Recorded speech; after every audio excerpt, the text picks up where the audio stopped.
Welcome students to a new video lecture. आज हम लोग एक नया चैप्टर स्टार्ट करेंगे। ग्लोबुलर प्रोटीन चैप्टर नंबर 3 है और ये है लिपनकॉर्ड से। तो सबसे पहले हम लोग इसका इंट्रोडक्शन देख लेते हैं कि ग्लोबुलर प्रोटीन्स क्या होते हैं। Globular protein student globe like structures हैं। ग्लोब लाइक स्ट्रक्चर्स आप समझते ही हैं कि इसके अंदर क्या होगा। ये स्फेरिकल टाइप होंगे तो या ओवल शेप होंगे, तो ये ज़्यादा ग्लोबुलर प्रोटीन्स। तो ग्लोबुलर प्रोटीन्स में सबसे पहले इसका आ जाएगा overview. These are the widely disperse diverse proteins. ठीक है, बहुत सी इकसाम इसकी पाई जाती हैं, capable of various specialized function according to the environment के हिसाब से अगर देखा जाए तो ये एनवायरनमेंट टू एनवायरनमेंट जो हैं, ये मतलब इनके फंक्शंस, इनकी जो है शेप वगैरह चेंज होती है और इनके फंक्शन भी चेंज हो जाते हैं। इस चैप्टर के अंदर हम लोग देखेंगे कि स्ट्रक्चर के साथ और फंक्शन के साथ इनके क्या रिलेशनशिप है और इसकी क्लिनिकल क्या इंपॉर्टेंस है इन हीम प्रोटीन्स की। इनको हीम प्रोटीन्स कहने की वजह आयरन कंटेनिंग या हीम ग्रुप इनके अंदर मौजूद होता है। सबसे पहले हमारे पास आ गया protein that contain heme tightly bound to prosthetic group. ठीक हो गया। अब स्ट्रांगली या कोवलेंटली अटैच्ड होते हैं इसके अंदर। और कौन सा ग्रुप है इसमें? हीम ग्रुप यानी iron containing group. Non protein part होता है। इसका स्ट्रक्चर अभी हम डिस्कस कर लेते हैं, हमने कई दफ़ा पढ़ चुके हैं इसको। और ग्लोबुलर हीम प्रोटीन्स में ये 3 डायमेंशनल होते हैं। इसकी बहुत सी एग्जांपल्स हैं हमारे पास। एक तो साइटोक्रोम है जो कि हमारे पास इलेक्ट्रॉन ट्रांसपोर्ट चेन के अंदर हम लोगों ने पढ़े थे, साइटोक्रोम्स, जो कि ऑक्सीडेशन एंड रिडक्शन रिएक्शन करते हैं इलेक्ट्रॉन कैरियर के तौर पे। ये भी अब देखें, ये इनर मेम्ब्रेन ऑफ माइटोकॉन्ड्रिया हो सकती है। अब इसी तरह ग्लोबुलर हैं, उनमें जो कैटलेज एंजाइम है, जो आपको याद होगा पर ऑक्सीजोम के अंदर होता है, उसकी हीम ग्रुप जो है उसकी एक्टिव साइड का हिस्सा है। इसी तरह हीमोग्लोबिन एंड मायोग्लोबिन दोनों ही हीम है, इनके अंदर ग्रुप पाए जाते हैं और ये reversibly bind to the oxygen, मतलब कभी ऑक्सीजन को एक्सेप्ट कर दिया, कभी ऑक्सीजन को डोनेट कर दिया। तो स्टूडेंट्स सबसे पहले तो हम लोग देखते हैं कि ये हीम ग्रुप होता क्या है। Heme is a complex of protoporphyrin ring 9। ठीक है, ये जो हीम ग्रुप्स हैं, ये जो पोरफायरिन रिंग्स हैं, तो इसको हम लोग क्लासीफाई वैसे करते हैं 1 to 9 के हिसाब से। ठीक है, 1 to 9 होते हैं ये। और ये ड्यू टू जो साइड चेन्स हैं हीम ग्रुप की, उसकी वजह से इनको 1 to 9 कैटेगरी में किया जाता है। जैसे हम यहाँ पे 9th ग्रुप पर इसका पढ़ेंगे एंड आयरन। आयरन तो आगे आप देखें ये सेंट्रल एटम आ गया। अब इसको 9 क्यों कहते हैं? 9 के प्रोटोपोरफायरिन 9 का मतलब ये है कि इसमें 4 मिथाइल ग्रुप होंगे। अब 4 मिथाइल ग्रुप में अगर आप ये देखें, methyl group number 1, methyl group number 2, methyl group number 3 and methyl group number 4।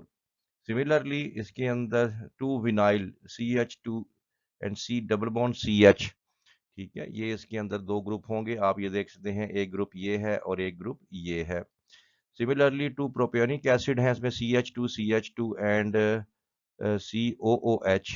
तो आप देखें ये है। इसी अब इसके अंदर इस क्लासिफिकेशन में जो साइड चेन्स हैं, बाकी तो आपको पता ही है, आप पहले भी पढ़ के आ रहे हैं। ये हमारे पास पायरोल रिंग नंबर 1 आ गया, ये पायरोल रिंग नंबर 2 आ गया, ये पायरोल रिंग नंबर 3 आ गया। अब ये जो साइड चेन्स हैं जिसके अंदर 4 मिथाइल ग्रुप हों, 2 विनाइल ग्रुप हों, 2 प्रोपियोनिक एसिड ग्रुप हों, तो वो होगा प्रोटोपोरफायरिन रिंग नंबर 9 हो जाएगा। अब इसमें अगर हीम ग्रुप में देखें, आपको अभी बताया मैंने कि आयरन जो होता है ये सेंट्रली प्लेस्ड होता है हीम के अंदर। और इसके अंदर आप ये देखें, ये 4 जो हैं आपके सामने, 4 वैलेंसीज हैं इसकी। और ये नाइट्रोजन के साथ अटैच है, यानी 4 पायरोल रिंग्स हैं। अब इसके अंदर स्टूडेंट्स अगर आप देखें कि 2 जो है इसके परपेंडिकुलर, जो ये प्लेन है जो सा हमारे पास, this is the plane of 4 pyrrole rings और सेंट्रल एटम आयरन। इसके परपेंडिकुलर 2 बॉन्ड्स और होते हैं।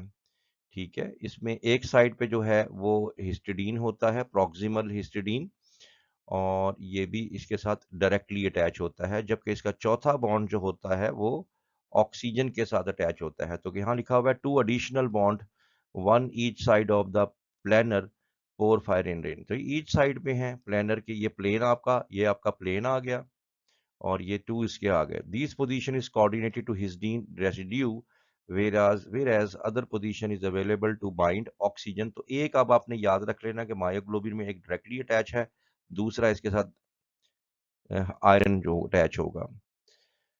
इसकी जो अकरेंस है मायोग्लोबिन की, ये स्केलेटल मसल में और हार्ट में होता है, कैरियर के लिए और रिजर्वायर ऑफ ऑक्सीजन के लिए, सिंगल पॉलीपेप्टाइड है, सिमिलर टू टेट्रामेरिक। अब आपको पता ही है कि हीमोग्लोबिन के अंदर टेट्रामेरिक 4 चेन्स होती हैं। This arrangement make myoglobin is useful model to attain some complex. इसके अंदर एक चेन है, तो यही जो इसकी अरेंजमेंट है, ये इसको हाई एफिनिटी के तौर पे सामने आएगी ऑक्सीजन के साथ एज कंपेयर टू हीमोग्लोबिन। अभी देख लेते हैं इसको भी।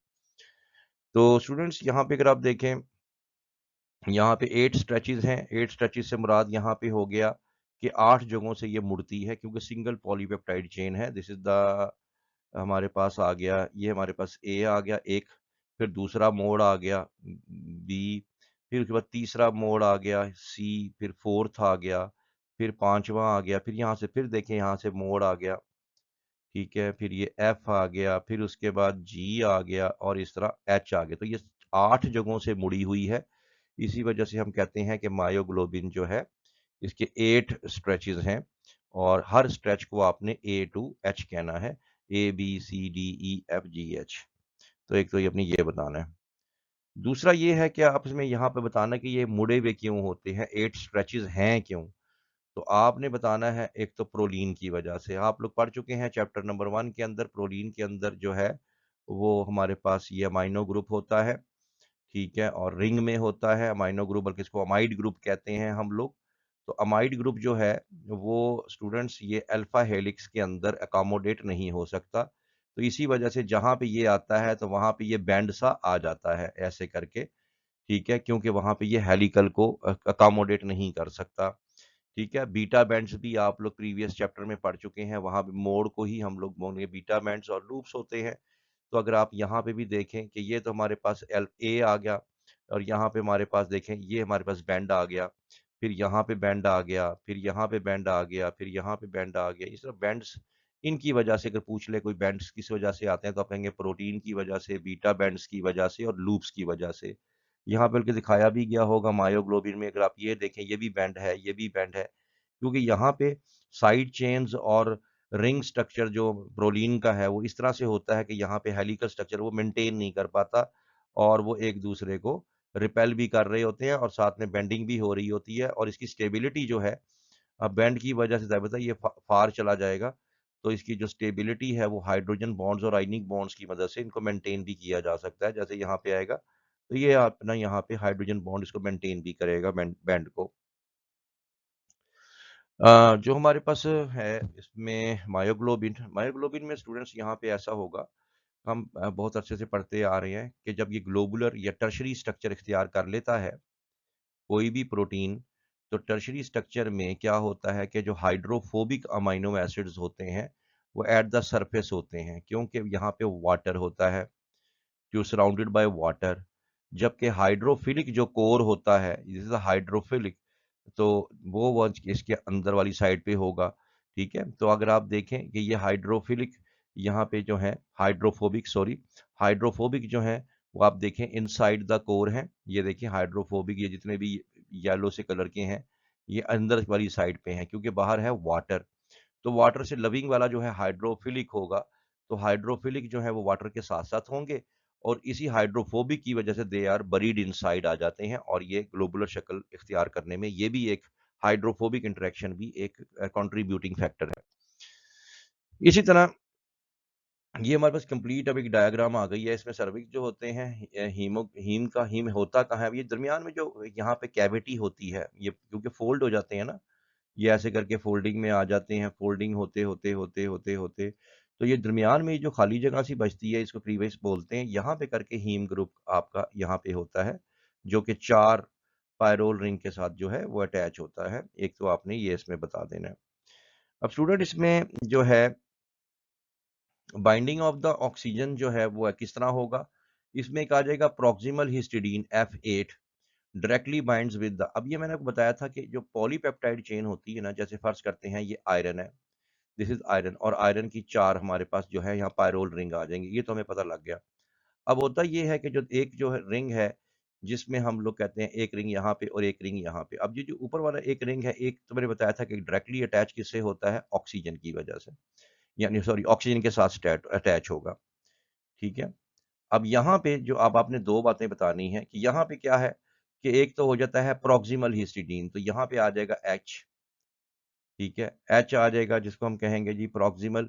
हमने कहा यहाँ पे कि the second one is the distal histidine और एक उसमें आता है प्रॉक्सिमल हिस्टिडीन। अब दोनों में फ़र्क क्या है? होता ये है कि ये जो पॉलीपेप्टाइड चेन्स होती हैं, ये यहाँ से क्योंकि फ़ोल्ड कर रही होती हैं, फ़ोल्ड कर रही होती हैं, फ़ोल्ड करते, करते, करते, करते, करते, करते, ये ऐसे करके, तो सपोज़ यहाँ पे करके आ जाता है हिस्टिडीन, दिस इज़ H लगा देता हूँ मैं यहाँ, आप समझ जाएँगे। तो हिस्टिडीन जो है वो इसके साथ ऑक्सीजन के साथ अटैच हो गई और यहाँ से आयरन जो है ये ऑक्सीजन के साथ अटैच हो गई।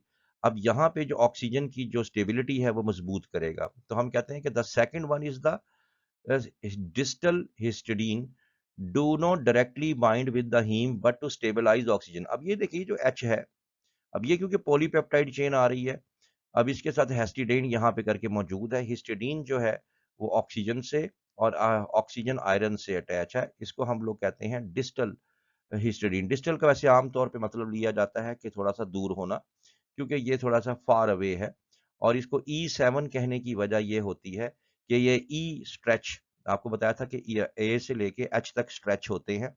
ये ई स्ट्रेच में इस हिस्टिडीन का नंबर 7th है। जबकि जो प्रॉक्सिमल हिस्टिडीन है, प्रॉक्सिमल हिस्टिडीन इसका है एफ। सपोज़ हम कहते हैं ये तो आ गई ना ई, ये समझ लें ये ई स्ट्रेच था। अब हम कर लेते हैं यहाँ से करते-करते फर्क यहाँ से फिर एक बैंड आ गया, तो ये आ गई यहाँ पे ये एफ स्ट्रेच आ गया, सपोज़ कर लेते हैं।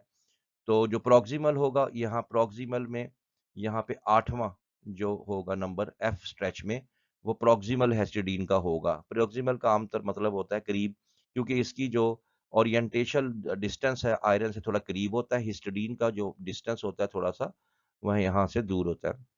तो myoglobin creates special environment for the heme that prevents reversible binding of one oxygen molecule, ठीक है? ये तो आपको बताइए। सिमिलरली स्टूडेंट्स अगेन आप देखें, ये हमारे पास ऑक्सीजन है जो डायरेक्टली आयरन से अटैच है और यहाँ से ये किससे अटैच होगा? हाइड्रोजन से, या हाइड्रोजन कह रहा हूँ, हिस्टिडीन से अटैच होगा। और ये हिस्टिडीन देखें ये पॉलीपेप्टाइड चेन के साथ अटैच हुई हुई है, तो ये डेफिनेटली यहाँ पे किसी न किसी चीज़ के साथ हमारे पास आके अटैच हो जाएगी, ठीक है, हिस्टिडीन। और ये दूसरी जो है ये एफ स्ट्रेच के साथ, इसको हम कहते हैं प्रॉक्सिमल हिस्टिडीन। यहाँ पे भी आप देख सकते हैं, अगर डायग्राम को अगर आप गौर से देखें कि यहाँ पे आप देखें ये this is the heme group, ये आपके सामने हीम ग्रुप आ गया, ठीक है? और ये हमारे पास रेड कलर में आयरन आ गया, ठीक है? इसके साथ डायरेक्टली तो अटैच हुआ हुआ है कौन से वाला? एक डिस्टल हिस्टिडीन अटैच हुआ हुआ है और एक प्रॉक्सिमल। ये देखें ये प्रॉक्सिमल हिस्टिडीन है जो डायरेक्ट इससे अटैच हुआ हुआ है। ये अगर आप देखें यहाँ पे करके, यहाँ पे ये व्हाइट कलर में ऑक्सीजन है, ऑक्सीजन के साथ ये डिस्टल हिस्टिडीन है और डेफिनेटली डिस्टल हिस्टिडीन किसी पॉलीपेप्टाइड चेन का हिस्सा है, जो मैंने अभी आपको बताया था, जो एफ साइड पे मौजूद होता है। तो ये आप लोगों ने इसके अंदर इसकी बाइंडिंग के हवाले से बता देना है और ग्लोबुलर स्ट्रक्चर है ये। तो बहुत शुक्रिया स्टूडेंट्स है, तो यहाँ तक आप लोगों का जो था मायोग्लोबिन था। इंशाल्लाह ताला नेक्स्ट लेक्चर में हम लोग जो है हीमोग्लोबिन का स्ट्रक्चर को डिस्कस करेंगे। किसी भी किस्म का कोई क्वेश्चन हो तो काइंडली आपने कमेंट सेक्शन में पूछ लेना है। Thank you.